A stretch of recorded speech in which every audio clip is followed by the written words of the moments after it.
அன்பு இல்லா சமூகம் இருப்பது கொடிது. அதிலும் அந்த அன்பு இல்லா சமூகம் கையால் நாம் உணவு வாங்கி புசிப்பது கொடிது என்று முன்னோர்கள் குறிப்பிட்டுள்ளார்கள். இப்படி அன்பு காலப்போக்கில் குறைந்தும் புதைந்தும் வருகிறது.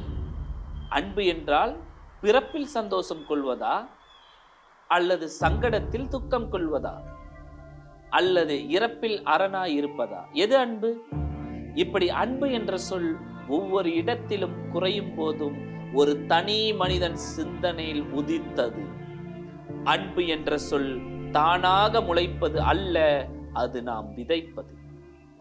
அன்பு என்ற சொல் விதைக்க விதைக்க அது முளைக்கும், படரும், மரமாகும், பின்பு கிளை பூக்கும் என்ற சிந்தனையில் உருவெடுத்த அன்பே ஜீவசாந்தி அறக்கட்டளை நிறுவனர் திரு டாக்டர் சலீம் அவர்கள்.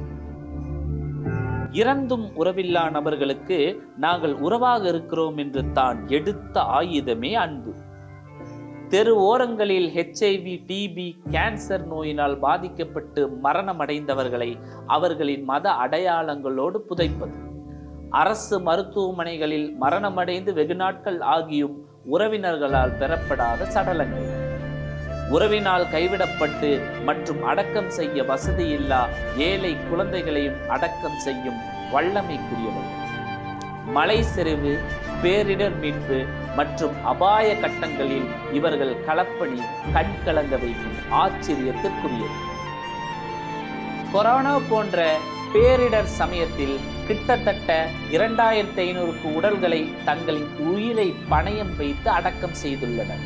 அணையா அடுப்பு என்ற சிந்தனை திட்டத்தின் மூலம் கிட்டத்தட்ட தினமும் 300க்கும் மேற்பட்ட நபர்களுக்கு தவறாமல் உணவு கொடுப்பது, போதை, தற்கொலை போன்ற சமுதாய சீர்கேடுகளையும் அவநம்பிக்கைகளையும் அடியோடு புதைப்பதற்கு கருத்தரங்கம், விழிப்புணர்வு நிகழ்ச்சி மற்றும் விளையாட்டு போட்டிகள் என்று இளைய தலைமுறையினரை ஊக்கப்படுத்தும் பல்வேறு வகையான கூட்டு முயற்சி, சமத்துவம், சகோதரத்துவம், சமூக நல்லிணக்கம் போன்ற நிகழ்வுகளை உறுதிப்படுத்த 100க்கும் மேற்பட்ட மத நல்லிணக்க கூட்டங்கள், இப்படி எண்ணிலடங்கா பணியோடு கூடி ஆம்புலன்ஸ், ஃப்ரீசர் பாக்ஸ் போன்ற பணிகளையும் குறைந்த செலவில் கொடுத்து மகிழ்வது, கிட்டத்தட்ட 12,000க்கும் மேற்பட்ட உடல்களை தொடர்ந்து 15 வருடங்களாக அடக்கம் செய்து புண்ணியங்களை பெற்ற அமைப்புதான் ஜீவசாந்தி அறக்கட்டளையும் அதனுடைய நிறுவனர் திரு சலீம் அவர்களும்.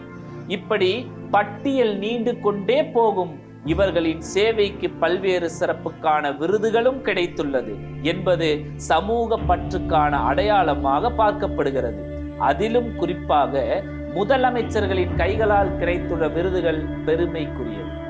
இப்படி அன்பை மட்டுமே மூலப்பொருளாக நினைத்து சமூகத்தில் அக்கறை எடுக்கும் ஜீவசாந்தி சலீம் அவர்களின் இலக்கு அன்பு என்ற சொல் இருக்கும் வரைக்கும் ஆத்மாக்களுக்கான அரணும் இருக்கும் என்பதுதான்.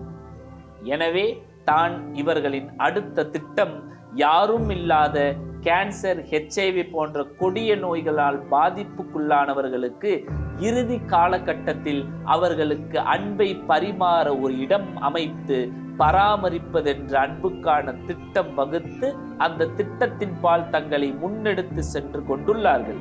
இப்படி எண்ணற்ற சேவைகளை செய்து வரும் டாக்டர் திரு சலீம் அவர்கள் சமூகத்திற்கான முத்து மட்டும் அல்ல, அவர் இச்சமூகத்தின் சொத்து என்று பட்டம் கொடுத்து கௌரவிப்பதில் பெருமை கொள்கிறோம், பாராட்டுகிறோம், நன்றி தெரிவிக்கிறோம்.